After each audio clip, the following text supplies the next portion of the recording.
Hello and good morning. Welcome to Nairobi Garage. Thank you for taking the time to join us today. I'm so excited to learn from our guest speaker, and I hope you are too. If you don't know what we're about to talk about, I'm going to give you a little bit of a walkthrough in just a few. But in the meantime, let me introduce to Nairobi Garage if you do not know what or who we are. So Nairobi Garage is Africa's largest and coolest business and innovation workspace and co-working community. Co-working, i.e., my deskie, me, and another deskie hatujuani, but we just work together, right? The flexible workspaces at Nairobi Garage give you a business space to grow and get connected to large networks of similar-minded professionals to increase your impact and skill. Our spaces offer a variety of amenities, including fully furnished office spaces, right? Breakout spaces, reliable internet, and bottomless tea and coffee to keep you alert as you work. We offer a virtual network of over 1,000 entrepreneurs and professionals, home to over 150 growth-focused innovative businesses, weekly events for members and the wider business community, and 4 central locations, i.e. Kilimani, Karen, Spring Valley, and now we have Westlands. We believe that co-working drives innovation because whenever people share physical spaces, they're able to collaborate to create things that they would not have done on their own. So we host these workshops almost every Tuesday, but this day is kind of one Tuesday in a month, but we always keep you looked in on our socials and our website. And if you're on our Slack channels, congratulations to you, you're always in the loop. So today is Tuesday, and you know what that means. We have something special for you. We have a session called Planning for Retirement with Michael Wanyeki. Michael is a business development manager handling retirement benefits at Prudential Life Assurance Kenya.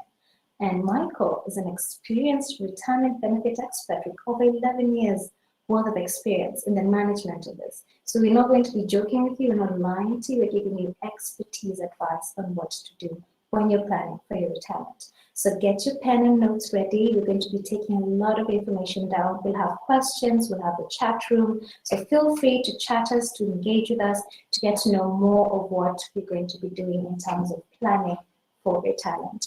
So over to you, Michael, in the studio. Thank you very much. And good morning to everyone. That was a good introduction from Cynthia. I think largely what I do is that I handle the retirement benefits business that looks into products that help people plan out for their future and plan out specifically for their retirement. Likely, by extension, though I'm in charge of developing the product as far as Prudential is concerned, but also extend the services to helping people plan out their estate, which of course includes their retirement assets and resources. So today we shall be talking about planning for retirement. And planning for retirement because we all work towards an eventuality and we all are in the same journey. Just like we like mentioning, although it's not a topic that we like talking about when it comes to death. We like saying that we are all certain that death will one day come to us. One day we will all eventually get to that journey and part of life. So it's for anyone who is in employment or who is in income generating initiative. We are all certain that one day we shall retire or we shall stop engaging in economic activities to generate income. So I think I'll get into it. I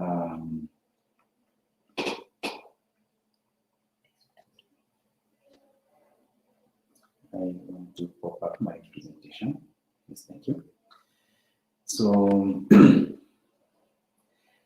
as I've mentioned, I work for Prudential as a business development manager, specifically dealing with retirement benefits as a product. And retirement benefits incorporates saving for retirement as well as drawing out those accumulations at retirement. And you'll see that some of the options that you get at that instance is either to convert an accumulated fund into an annuity or an income program that gives you a salary or an income for the life after you stop working or after you stop engaging in your economic activities. So Prudential, maybe just to highlight about who Prudential is, we are a global company and we are guided by the principle that our purpose is to help people get the most out of life. And that we do by ensuring that we reach all the masses and all the populations that we have touch of or we get to interact with, which now spans well over 18.6 million customers, that we provide them with financial services or insurance services that will help protect their wealth, grow their wealth, and of course help them transition their wealth into their millions. So talking about insurance covers, both in the health insurance as well as life insurance, and also asset management. We have been doing this for the past 173, now 74, now 174 years to this end. And we have our services, or we offer services. Largely, we could term ourselves a group company because we are predominantly in the Asian market as well as now the African market. Coming in from the UK market into the Asian market, predominantly the Asian market and now the African market. Of course, this is just some financial highlights of the company. The company having been valued at $199 billion by close of last year, with more than $259 billion as in assets under management. These are just some our Asian footprints, the countries where we offer our services. This is where we are in Africa, now in 8 countries, delivering services. Yes, and then important to note is some of the community service investments that we engage in. We have a platform, a financial literacy platform called Gachanja. It helps children get acquainted as far as financial literacy is concerned, help them learn how to earn money, invest that money, that is growing the money, of course, how to spend it, and also how to donate to charitable donations. We also into road safety awareness through our 6 Steps campaign in partnership with the TTR Global Foundation. And of course, we support education where we have partnered with the Kenya Education Fund to help children. And we have seen more than 150 students benefit from that initiative and that arrangement. Of course, we also, by extension, support students from the University of Nairobi by giving them internship to get them, integrated into the job market, and out of taking out actual studies from the University of Nairobi. And so, yes, now on to the topic of today. We are discussing about planning and investing for retirement. And as we get into this discussion, I want us to think about what does retirement mean. You can look at the general description or the explanation as far as the dictionaries is concerned, what retirement is. Because when you look at how different people term or look at retirement, you will find that it varies depending on your situation, depending on your background, depending on your scope of operation, from which economic sector you come from. Retirement is different. So we would want to think about what retirement means and what work means. Because I think when we talk about retirement, then we're talking about something that gets you out of work or out of actively engaging in work. Whatever it is that you think about retirement, however you want to describe retirement in your own context, we have seen a wide understanding of what retirement is. Retirement to someone who is in business will be different from what retirement is for someone who is employed. Retirement for someone who is in business but doing sole proprietorship will be different from retirement for someone who is in business in a corporation, for instance. I like looking at athletes, and you find that someone who is actively in sports, for example, if you look at the guys, those who for those who follow the Premier League and the European football. Guys don't go so long in that profession. They don't extend their profession as far as football is concerned. So for them, maybe retirement comes at what, 35 or even 40 years. Our own athletes, the likes of Gavin Dereba, Kipchoge, Eliud, they don't look at retirement on the basis of that age that the government has defined or the law has defined, which is maybe 60 years. They look at retirement as when they will stop being able to run or engage in whatever they're doing to generate income. So yes, what is retirement to you? And what do you perceive it to look like when you stop engaging in employment or in your economic activity? What do you envision your life to look like post that period? Ideally, it should be a long, fulfilling vacation.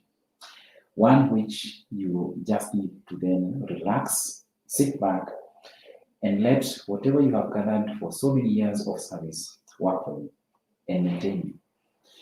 But as you do that, you also want to ensure and make sure that whatever it is that you have gathered and accumulated over the years of service is actually good enough or is actually enough to sustain you into the period into retirement, which you have now realized may be as equal in terms of the years that you do post-retirement, maybe an equivalent of the number of years that you actually spent when you're in active service. So we're talking about more of 20, 30 years into retirement. So it's a long period, and it's a period that requires a good accumulation of assets to be able to sustain you into that period. So what then do you need to do? You need to think about how that will take place. And that means you need to have a plan. You need to have a plan in place to ensure that you arrive at retirement ready for it. So that plans includes thinking about a holistic view of yourself. A holistic view in terms of where will my financial resources come from? How will my health look like? What will be my social circles, or how will be my social network look like? My mental health. All this are all, they all add up to a wholesome person who will enjoy life in retirement. Because having one portion and neglecting the other may not really fulfill or give you a fulfilling return. For example, you may have accumulated good resources as far as financial resources is concerned, but you are in poor health. That means that when you have the financial resources and ability, your health does not allow you to enjoy retirement. You may be in good health, but with no financial resources. It means that when you have good health, your ability to move around and meet your expenses may be difficult for you in retirement. So you're looking at a wholesome preparation, a plan that incorporates a person as a whole. But how do you get there? Is by having a plan and putting aside something in the current day as you work towards retirement. So the question is, are we putting something aside for the sake of that period in our retirement, which is in old age?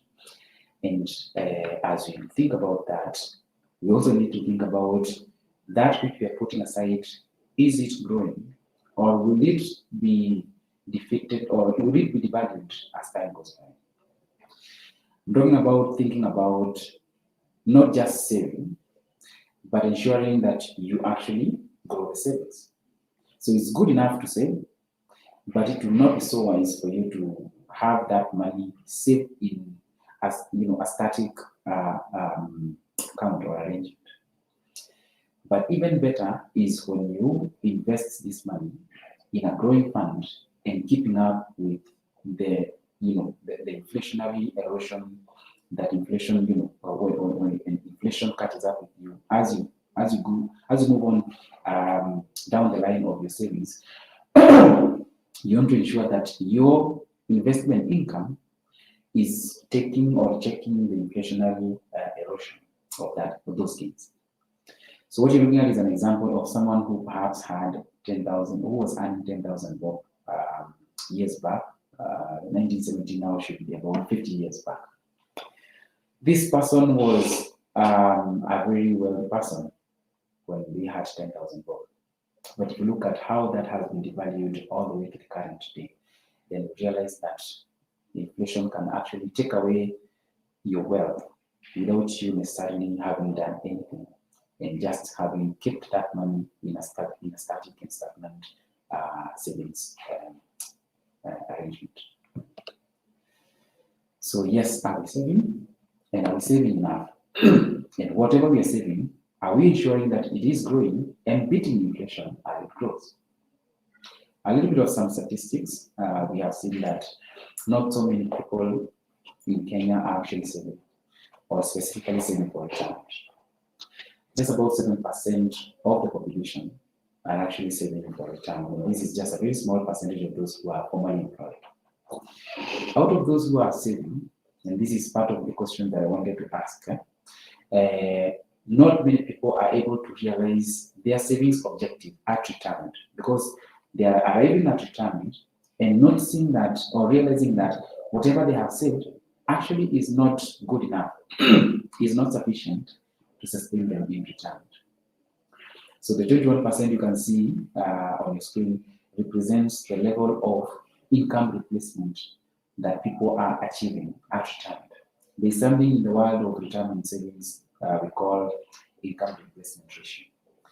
It is a ratio that looks at how much monthly income you get compared to the last monthly income you had in your final year of employment.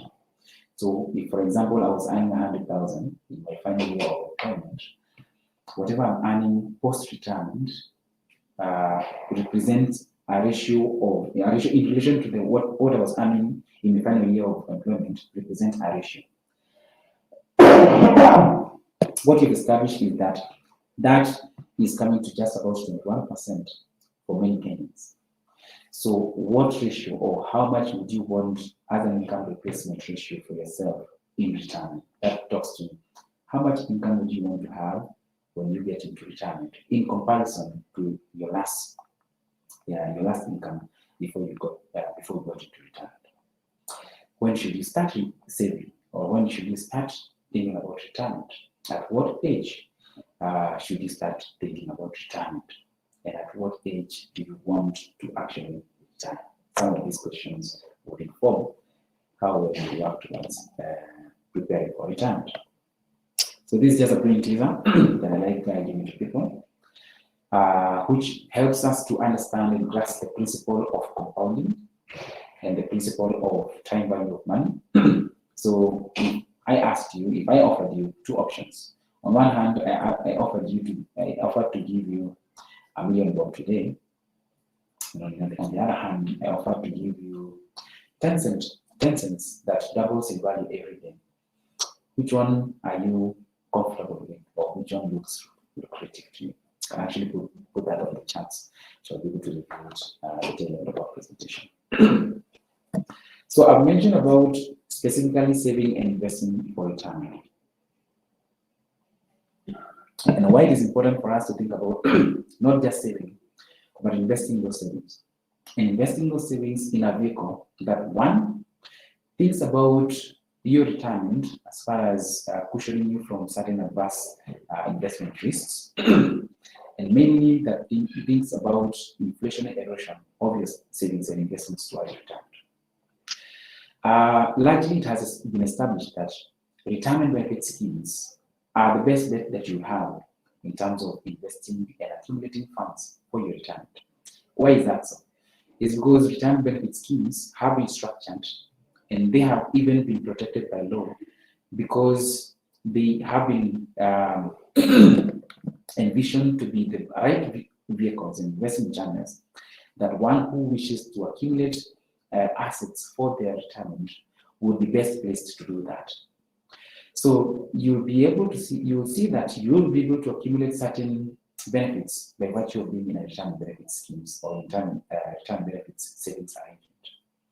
Part of the benefits you enjoy by putting aside or investing for your retirement in a retirement benefit scheme is that you get what we call tax incentive. And some of the tax incentives you get is that whatever you save, whatever you invest in a retirement benefit scheme doesn't get subjected to taxation before you save it.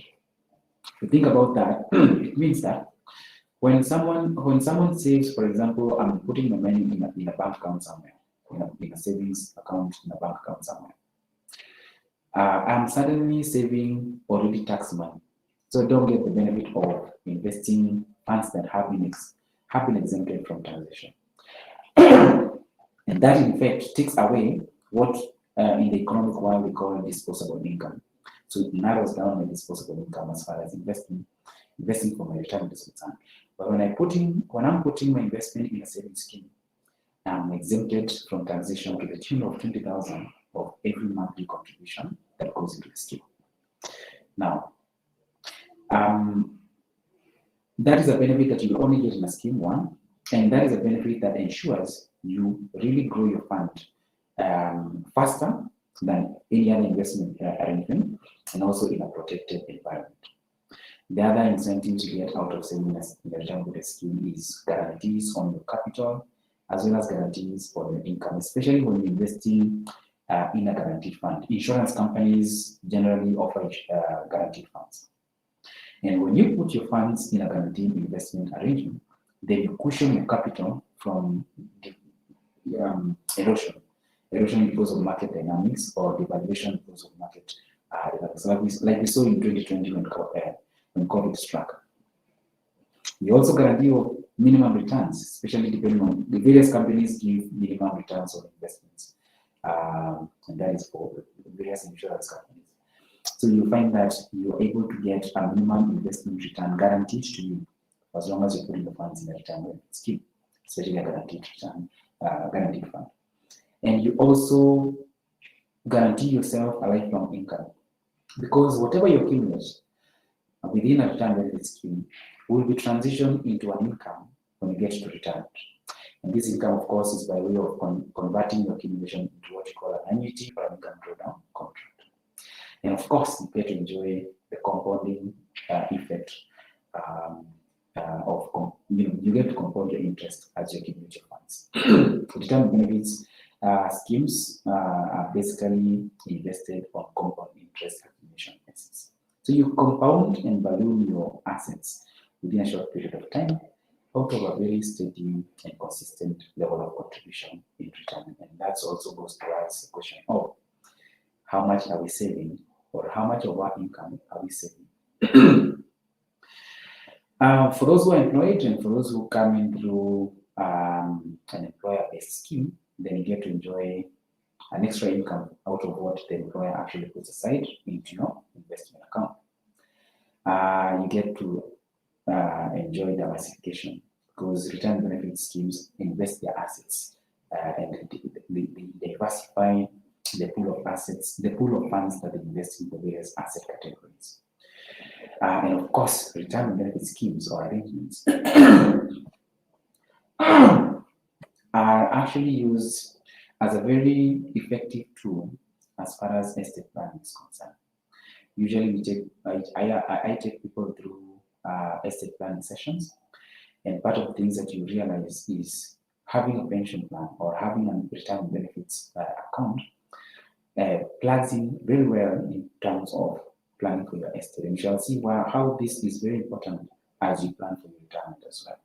And of course, flexibility in terms of the account that you're forming and setting up for yourself. There are also reasons why employers put aside retirement benefit schemes for their employees. And key among them, top of the list, is that employers get to attract and retain good talent to their organizations. People are now looking out for companies that give better retirement benefits arrangements and superior ones, and people are inclined towards working for organizations that have actually thought about the employees and setting up a retirement scheme for the employees, which is good enough. All in line with moving towards a comfortable retirement,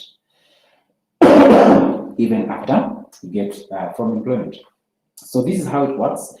Just for the sake of people understanding, for us to understand in a nutshell, how does a retirement benefit scheme work, and why would I want to put my money in a retirement benefit scheme? There is a contribution element. So you just need to establish a regular contribution rate into your investment account, into your retirement investment account, and those contributions will go into a portfolio. And that portfolio is basically what I would call a guaranteed fund in an insurance company setup. That guaranteed fund, which is basically pooled resources, pooled assets, would be invested in various asset classes. The kind of asset classes you expect would be equities in the stock markets, government bonds, fixed and call deposits offered by banks. You'll also find corporate bonds offered by private institutions. Now we have seen the asset listing being expanded by regulation. Retirement benefit schemes can now invest in private equity. Retirement benefit schemes can now invest in derivatives, and as well as property. So those are the various asset classes that you'd expect. And now we are also seeing the PPPs, public-private partnerships that the retirement benefit schemes has been given a leeway to participate in. So all that is part of the options that retirement benefit schemes will have as way of investment. So that continues on and on and on as far as investment is concerned, until a point where you as a member would need to access your benefits. If you're coming from an employer-based scheme, then the law has given certain qualifying events under which you can be able to access your benefits. One being immigration from the country to another country, and that means permanent immigration without the intention of coming back. In the unfortunate case that you pass on, your benefits are given off to your dependents 100%. In the event of critical illness, diagnosis, ill health, or basically what you call as ill health retirement, you also get 100% of what you've accumulated at that instance. And of course, at retirement, you get 100% of what you have accumulated. In the event that you exit from that organization, because I'm assuming an employer-based organization or scheme, then you can't be able to access your benefits. But where one sets up an individual-based scheme, then the access to your benefits is usually at the prerogative of that member, because it's deemed to be a personal arrangement. So that is, in a nutshell, what you'd expect pension schemes offer as far as setting up a vehicle to help you build wealth or build assets towards your retirement. So what is the plan? And when you're thinking about preparing for retirement,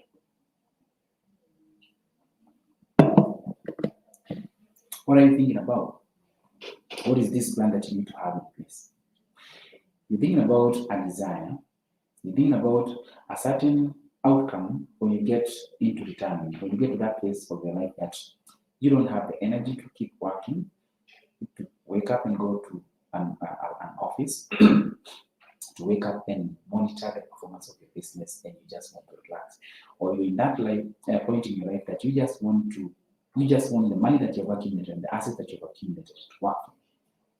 So there is a desire. It is important that you put down that desire, write it down, so that you're able to track it and monitor it. Then you think about how to fund that desire. Where will the financial resources to fund that desire that you have already created in your life, where will it come from? Put it down, and part of which will include setting up a retirement benefit scheme as an individual member or joining an employer-based retirement benefit scheme.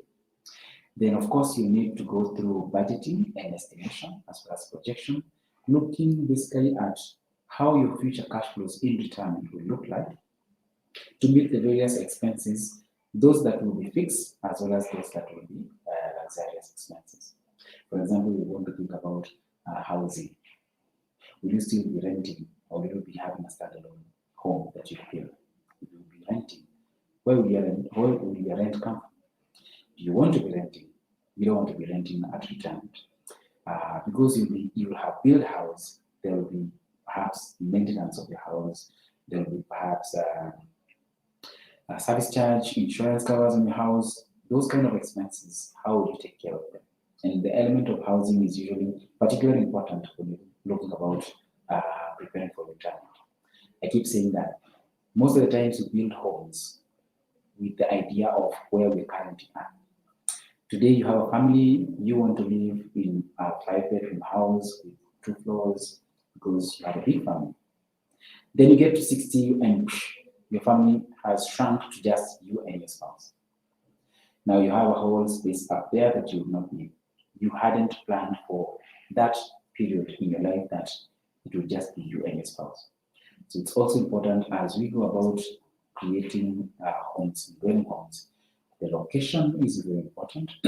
Accessibility and access to amenities is very important. And of course, the structure itself. How does it look? Will you be able to navigate and access all rooms with ease at that later age in retirement?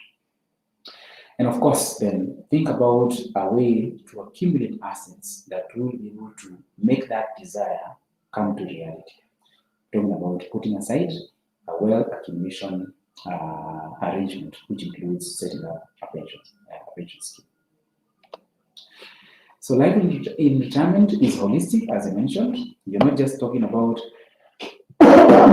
your financial assets, you're also talking about your mental wellness.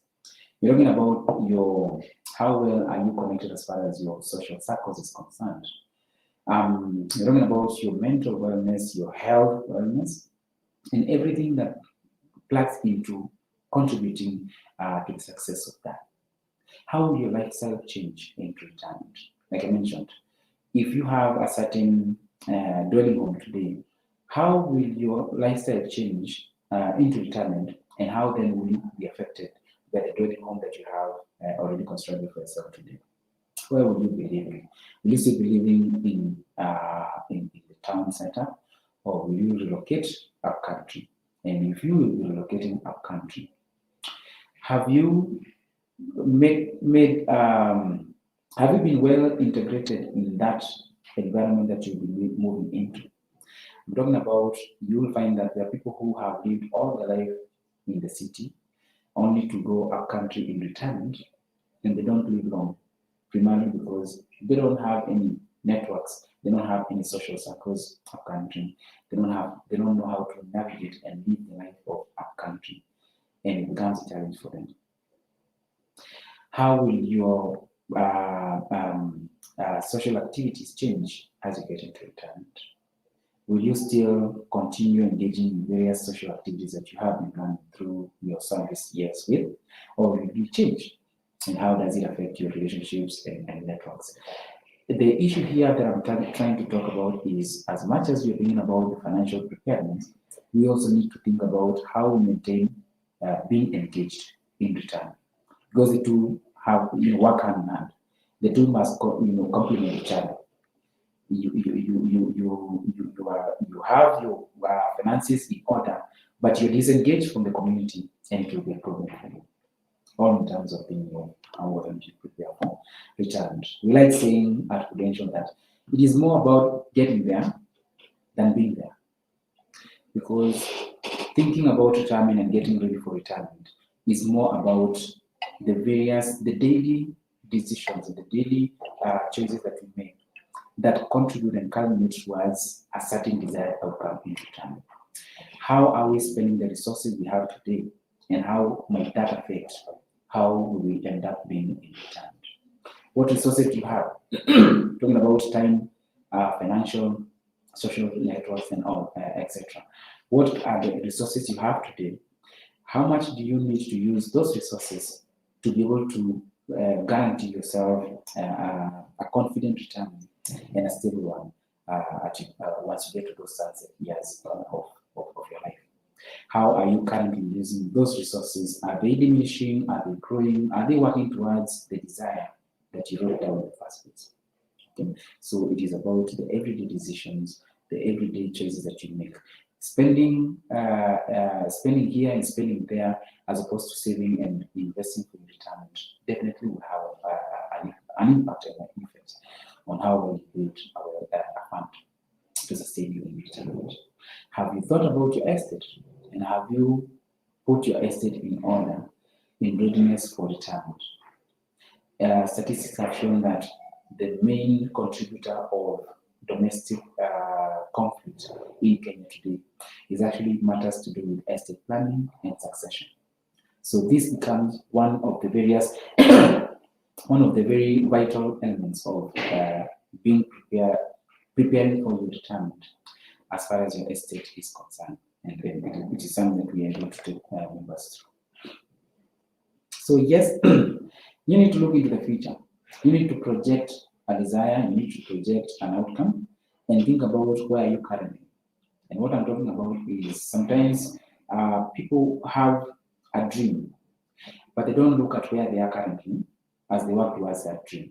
For example, let's say today you have been a member of a scheme, but in your head you have been convincing yourself that when I get to retirement, I'll have a certain accumulated fund. For example, I'll have 20 million accumulated in my fund. But you haven't looked at where you are today in terms of how much have you accumulated, how much have you saved to start with today, and how much are you saving, and is it likely that whatever you're saving will actually get you to the 20 million fund? We're talking about projecting, looking back to where you are today, establishing whatever deficit or surplus you have, and working out on the deficit that you have towards meeting your desires into retirement. You need to evaluate your current financial position with respect to the readiness for retirement. How many times and how much of us have conducted what you call net worth evaluation of ourselves? Basically, taking on your assets versus your liabilities. Assets are just those things that we own that bring money to us or put money into your pocket. Liabilities are those things that we own that take money out of our pocket. So, for example, a car can be a liability or an asset. Someone who has a car that they use for Uber services could be an asset because it brings money to them. Someone who has a car for commuting could be a liability because it only takes money out of them. Someone who would be having a house that gains in value and perhaps will one day sell it off by way of selling it off to make capital gains, or even rent it out, could turn it as an asset. Someone who has a house that only takes out money from their pocket by way of service charges, repairs, and maintenance could look at it as a liability. So match up your assets versus the liabilities and establish your net worth. Because it's important to establish your net worth at any particular time, primarily because it works out towards your stability, financial stability in retirement. How much do you need for retirement? How much do you need to have in retirement in relation to the kind of expenditure you'll be having? I like taking people through a simple projection of preparing for retirement by way of looking at how much you need in retirement.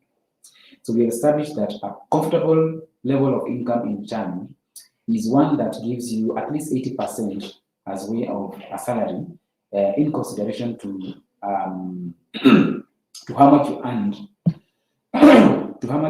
as a future as your final salary before you got to retirement. So assuming today I am earning, or rather before retirement I was earning 100,000, so I want to be earning 80,000 but in my retirement. Out of general practice, that requires me to have a fund that is not less than 10 million bob, or objectively 8 million bob.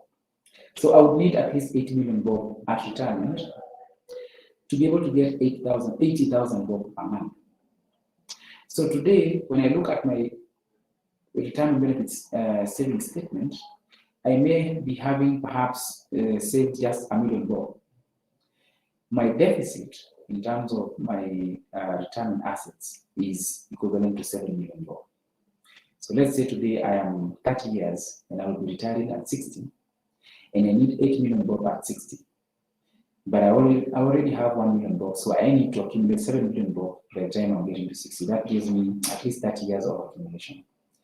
I will be able to establish a workable plan that will ensure I save a certain level of income or a certain percentage of my income per month to help me realize 7 million within the next 30 years. That would be an objective way of looking at having a life plan, a plan that is actually achievable, and one that you can actually implement towards an objective outcome.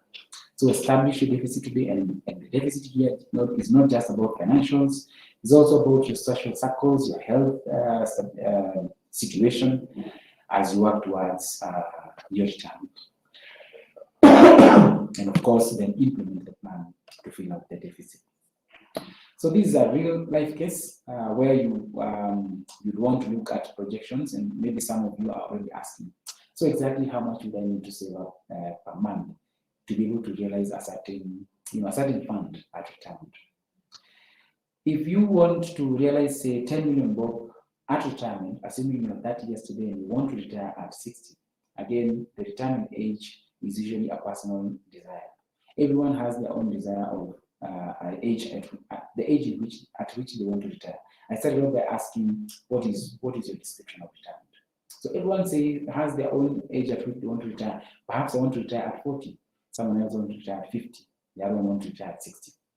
If I was 30 years today and I want to retire at 60, and I want to have accumulated at least 10 million bob at 60, just by putting aside 2,000 bob per month for at least the next 30 years with a modest return of 9%, I am guaranteed of earning or accumulating 10 million bob at 60.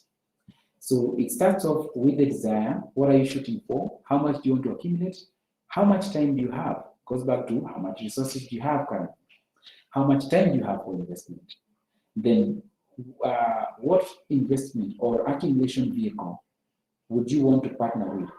Talking about the option of having a pension scheme that gives you certain levels of returns. So for example, if you had a pension scheme that gives you a return of about 9%, then how much would you need then to put aside as a monthly contribution towards to work out towards the accumulated fund that you would want to have in place? So as I come to an end, I remember I asked a question of, if I gave you $1 million versus if I gave you 10 cents that was in value every day, what would be the better option? And this is just a display of what is just a straight out example of how much you'd actually end up accumulating after 31 days of having the 10 cents that doubled in value every day. And you'll see that you'll actually have arrived at about 107 million bob by the 31st day. What do we learn from this? It may not look very realistic, but it is actually factual to the extent that if you had 10 cents that doubles every day, as a fact, it will actually end up at a value of 107 million at the 31st day. But how practical it is, it may be debatable. But what we learn from this is that we start off with very small accumulations, very small levels of savings that we may be little, primarily because of the value that we look at, the value of looking at how much it is that you're putting aside. Today, you're looking at how much 1,000 bob of saving per month may accumulate to, and you just can't find out, and you just can't find any objective outcome of saving, of how much it will actually accumulate to when you get to your retirement.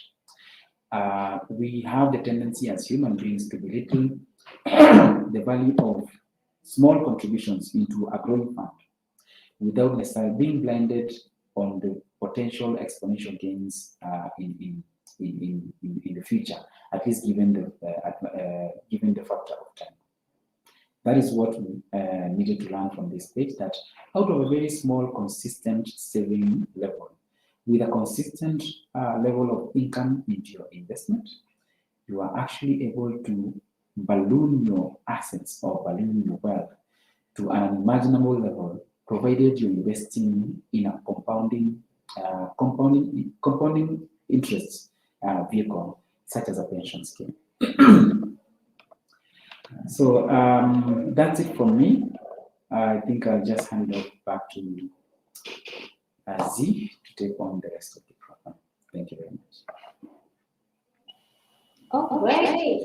Thank you so much for so much information. I don't know about you guys, but I feel like I need to review this once. I've put it on YouTube to kind of just run through what we've been taken through.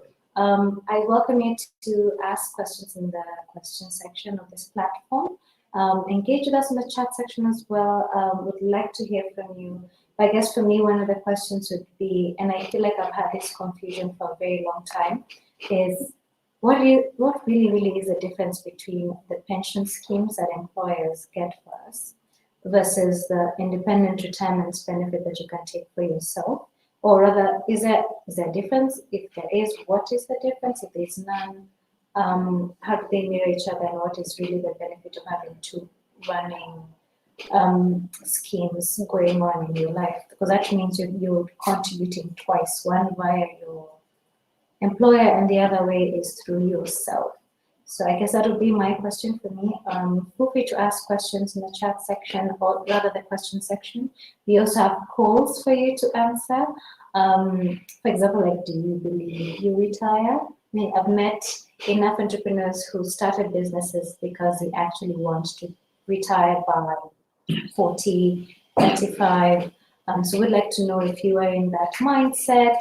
At what age do you want to retire? How much do you want to have by that point? I mean, he's carried us through the assets version and the liquidity version, which is the money that you want to have saved up at that point. Are you even saving towards retirement? I know I'm not, but I'm about to start in the spirit of honesty. And so many other questions. So please engage with us. We look forward to hearing your ideas, your questions, your thoughts. But in the meantime, I'll let him answer what I had previously asked. Yes, thanks. Good question there. Yes, there's a difference between a scheme that is established by an organization for the benefit of its employees and a scheme that is established by an individual for their own benefit. To start off, just by the description, a scheme that is set up by an organization for the benefit of their employees only accommodates employees of that organization. Means that if you're an individual who's not employed in that organization, most likely will not be allowed to participate in that saving for your retirement that scheme. But beyond that, schemes that are established by organizations for the benefit of the employees of employer-based schemes usually have certain defined scopes of operation. For instance, those schemes would have predefined or determined rates of contribution. You'll find that a scheme talks about employees will save 10% of their salary. Maybe the organization is also taking part in that, and the organization will also say perhaps match up the rate of contribution at the rate of say 10%. Individual-based schemes, on the other hand, don't really define how much you get to contribute into the scheme. They don't define what qualifies you to join into the scheme. They also don't define what retirement age that you need to have achieved to exit out of the scheme. Individual-based schemes are flexible accounts that help people grow or save towards retirement. The individual base, so that means that everyone gets to choose what age they want to retire at or stop contributing at. They allow the member to choose how much they contribute into the account, into the savings account. They also perhaps are flexible in that should you cease contributions, there are no penalties on delayed contributions or seizure of contributions into the savings account. So that is largely or primarily the main difference between employer-based schemes versus individual-based schemes. There is a benefit of having both running. The benefit of having an individual-based, largely we call that IPP, and also having an employer-based scheme running is that you are able to compensate for the deficit that the employer-based scheme would not allow you to contribute by way of defined contribution rates. Yes, I know organizations have ABCs, that stands for additional voluntary contributions, but sometimes people are not able to commit to an extra contribution through the employer-based scheme, mainly because of what we call payroll or payslip limitations. So you find that having an IPP will be able to give you that element of compensating for that which you cannot be able to do in an employer-based scheme. But beyond that, having an IPP running concurrent to any organization scheme that is running would help you be able to consolidate residual accumulations. For example, you have been working for 3 organizations before you came to the current organization you're working for, or you have worked previously in an organization or even 2 and stopped being employed, so you left the employment world and came to self-employment. Funds are existing in those schemes that you used to work for. So when you have an individual pension plan, you're able to consolidate all those residual funds that are existing there, transfer them into the IPP, where you are able to have a single point of view of your retirement assets. You're able to operate that scheme at an individual capacity so that you make decisions of where it is invested and in which manner it is invested. But also importantly, as now you switch on to the element of asset planning, if you imagine of how difficult it will be for you to try and trace how many organizations you've worked for in the past, and now you want to trace where those organizations have perhaps related to, where the current offices are, if they still exist in the first place, or whether the management that you left is still the same. It may be difficult, it may be a difficult task.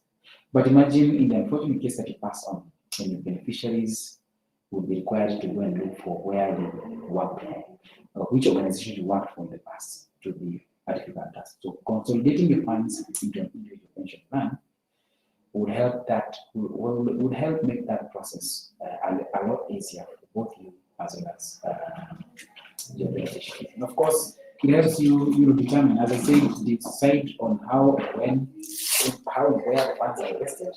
Means making sure that you actually get the best return on investment by selecting a proper pension provider. Yes, that's. I hope I answered it correctly, is it? Or sufficiently for that? Yes, I'm satisfied, I think. I will ask you another question that's popped up in the tab. So what financial benefits does investing in a retirement plan have over other investment vehicles like bonds and money market funds? Great. Another very brilliant question. What investment advantages? The major investment advantage you have, aside from being in an arrangement that helps you stick up to a plan of accumulating and putting aside a portion of your income, because pension schemes help you remain dedicated to that, and especially when you base your contributions on your income by way of putting up, say, a rate against your income. It helps you keep track of inflation and helps you grow your savings, tracking the growth of your income. But aside from that, one that is very prominent and very important is the tax benefit that you get by using a pension scheme as a savings or as a retirement savings accumulation tool. It is only in a pension scheme where, if you're in an organization-based scheme, you will have extra income from your employer if the employer is making contribution. The employer will never match SACCO contributions. The employer will never match contributions or savings that you put towards bonds investment. It's only in a pension scheme that the employer will match contributions that you put towards that investment. But more important is the tax incentive. It's only in a pension scheme that the government will give you exemptions on the amount you invest for the life that you invest. So let us take an example, which I like using. Today I'm earning 100,000, and because the law has given me a leeway for tax exemption up to the tune of 20,000 of my contribution to a pension scheme, I am making contribution to a pension scheme worth 20,000 per month. My colleague, on the other hand, is also employed, we employ in the same organization, and he is also earning 100,000, but he doesn't save in a pension scheme, but he saves the same amount as I save, which is 20,000 per month, and takes it on to maybe SACCO savings, or even bond savings, or even equity savings, or equities investments.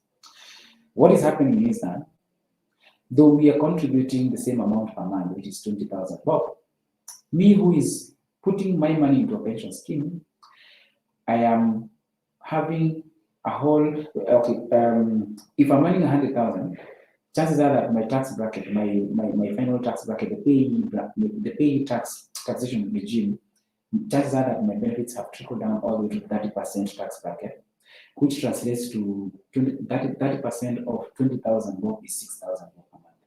So it translates to 6,000 bob worth of extra funds that are at my disposal to invest. A benefit that is not with the person who is saving or putting the money in a circle or saving in alternative investment arrangements. So what will happen? For as long as I'm saving my funds in the pension scheme, and for the life that I save, I will always be 6,000 bob ahead of the guy who puts 20,000 bob in other investment vehicles. Because me who is saving in a pension scheme is getting tax incentives that are giving me extra income to actually invest. And that is one of the key differences that you get out of saving in a scheme. If you look at that table that I gave, the one that shows you how much you're going to accumulate, you saved 6,000 bob because that is like extra income. It's like extra disposable income that I get out of the tax savings that I get from the incentive. If you saved 6,000 bob per month consistently for about 30 years, investing it in a vehicle that, or in a pension scheme that gives returns worth of about in the level of about 10% per annum, chances are that you arrive at about 20 billion or thereabout, consistently just saving 6,000 bob per month for the next 30 years. That is amount that the guy who saves in other investment vehicles will never have, yet we have all been saving the same amount out of our income. So those are some of the benefits that you get by considering saving for retirement in a pension scheme as opposed to saving in alternative investment vehicles. Over to you. Thank you. Thank you. Very interesting information there. I guess the last question before we wind up would be, so there is saving for retirement and then there is life insurance. I'm guessing the obvious thing would be life insurance is preparing for your untimely or inevitable demise, while retirement is planning for your intentional or pre-planned retirement, I guess. So how do they differ or how do they mirror each other in terms of preparation? Thanks for my question. Yes, they differ because the two products serve two different purposes. A life insurance product, essentially, and as you'll find very many financial advisors talking to you about, a life insurance product is not an investment, but is a saving. It's a contract that enables you to save and gives you protection. So if you took a life insurance product, you'll be subscribing to a protection policy, different from a pension plan, which would be a wealth accumulation policy. In principle, it is advisable that we have both existing in our lives. So that as I have a pension scheme running, I also have a life insurance policy running, because the two will never achieve they will never solve the same problem or the same need in our lives. Where a life insurance policy would be used by so many people for estate planning and succession planning, because essentially it gives a cash inheritance to your dependents. A retirement benefit scheme provides a guaranteed retirement outcome for you, but by extension also protecting your assets and wealth to be given to your dependents as another cash inheritance in the unfortunate case of death. So the two it is important to have the two running concurrently in your life, as opposed to having either substituting the other, because they all serve different purposes in our lives. Next.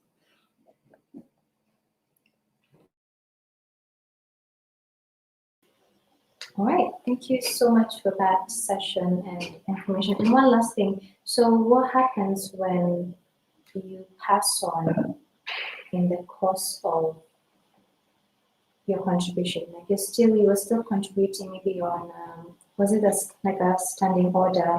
So every month, there's a deduction made on your account, but what happens when you die in the course of that? Is the money dispersed to your loved ones, or can someone actually take it on and continue contributing? What exactly would happen in that situation of a retirement scheme?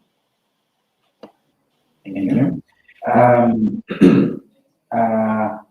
For the funds that you have accumulated in a pension scheme or retirement scheme, you will be required to nominate dependents or beneficiaries for the life of that account, that pension account.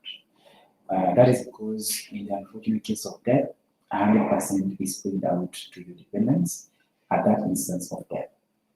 Now, if your dependents would wish to carry on with that pension savings account, they may not be able to carry on and continue with that existing account, because pension funds are also individual-based contracts.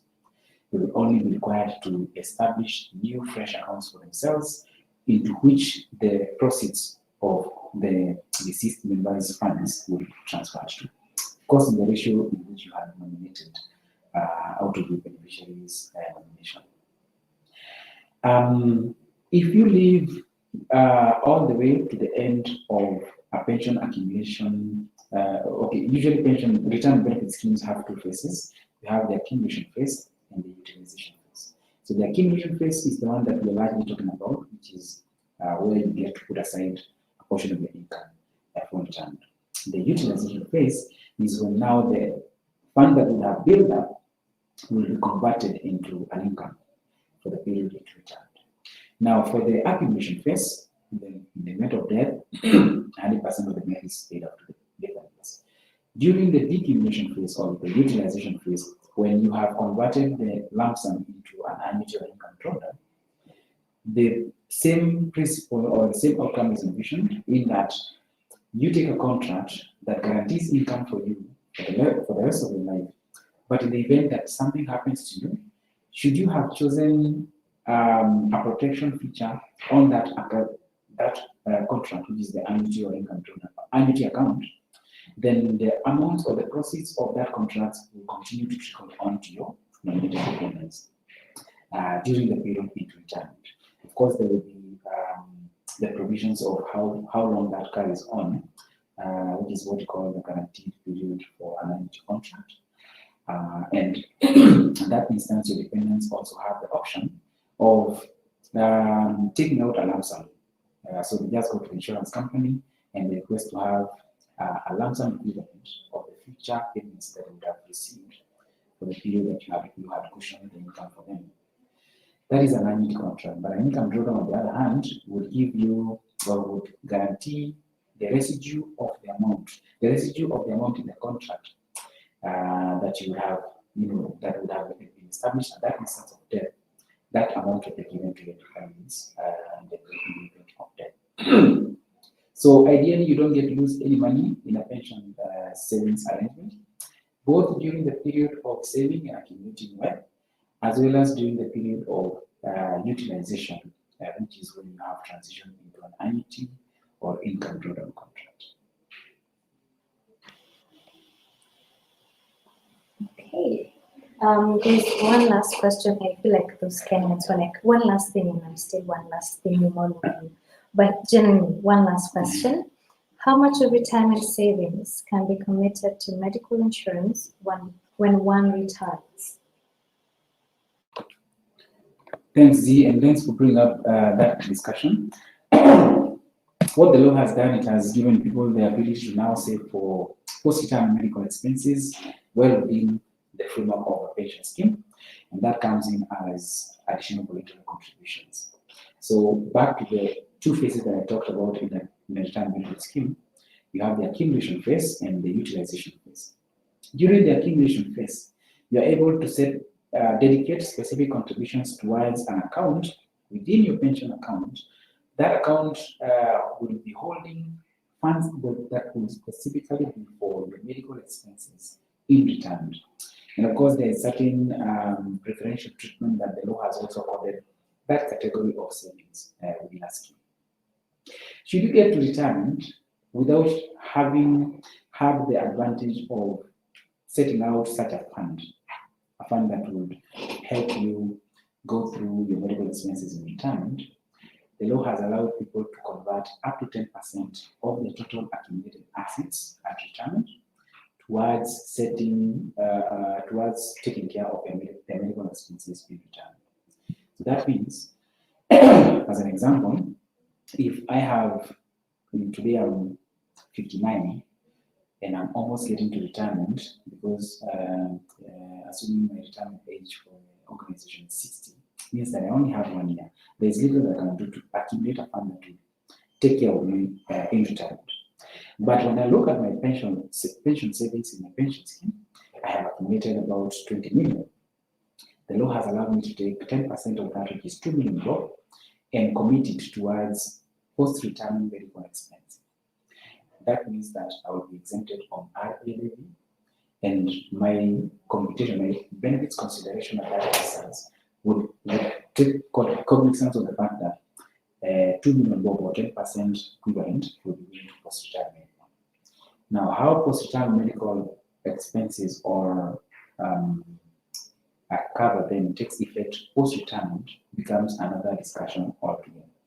Because assuming in the same example, I arrived at retirement, I have 20 million, I have committed 10% towards the post-retirement medical expenses. So it means that I have a separate account worth 2 million for my medical expenses. The law has given 3 options in which you can be able to then effect the post-retirement medical cover. One, by engaging a medical insurance company that offers medical insurance, that is an insurance company giving medical insurance, and you take out a medical insurance cover for yourself at that age of 60 and onwards. Companies have now established such medical funds and such products for the seniors category of the citizenship. The other option that the law has allowed you to effect the medical expenses covers in retirement is by way of converting the 2 million into a fund that will continue being invested and held in the scheme, but progressively will meet your medical expenses as they take place or as they occur. So, for example, this year I'm still 60, so I'm still in good health, and because we did good retirement planning, I've been taking check of my health status. So I'm in good health, so I wouldn't really need medical attention this year. It means that my 2 million will stay intact and be invested for that year, earning perhaps the same guaranteed rate the same investment return from the guaranteed fund that the company that holds my money are giving. And that option is by way of the 2 options is one, the fund that I meet my medical expenses out of the fund, and the first one was by way of taking out a medical insurance cover from an insurance company. So where you have a medical insurance cover from an insurance company, it means that every year the scheme that holds the 2 million that is specific for your medical expenses would be paying annual medical cover premiums towards that insurance company, and you as a member will be covered by the insurance company for that year. So that is different from where you just draw out funds that goes towards settling your bills as they occur. So the other option is take the 2 million that was going towards your post-retirement medical expenses, go to an insurance company, get into an annuity contract that will be specifically be used for your medical expenses. So an annual contract is a lifetime guaranteed contract. That is the benefit of taking an annual contract. Because then you'll be certain and you'll be assured of a lifetime coverage for as long as you exist, because the contract will essentially stop when one passes on. Back to you. All right. Thank you so much, Michael, for your insights, for taking the time to also walk us through some conversations that I feel maybe our parents didn't walk us through. But I mean, I can speak for myself that a lot of the things I know now are from engaging with people like you, as opposed to sitting down and having a conversation with my parents about it. So thank you for taking the time to walk through myself and our fellow members. Please note that this video is being recorded, has been recorded, and it shall be uploaded on our YouTube page. So if you want to come back and refer, or you have a colleague, friend, family that you thought, they should have listened into this conversation, don't worry. Even if they didn't check in live, they could actually find it on our YouTube page. Thank you so much once again for taking the time, as our lovely guests you guys are. Thank you for giving us questions. Thank you for chatting with us. We look forward to seeing you on our next workshop, which will be on the 19th of July. Please be on the lookout on our socials. You'll be well informed on what to learn and what to know. And either way, we have many other amazing events under Nairobi Garage. So please come on our social pages, i.e. there's a LinkedIn page, there's a Twitter page, there is Instagram and YouTube. If you are a member, kindly keep track and keep sight of the Slack channels. That's where you find all the deets and information, anything upcoming, any benefits being extended by fellow members, or any other external parties that we may be engaged with. Aside from that, thank you so much for joining us. Have a beautiful day and a beautiful rest of the week.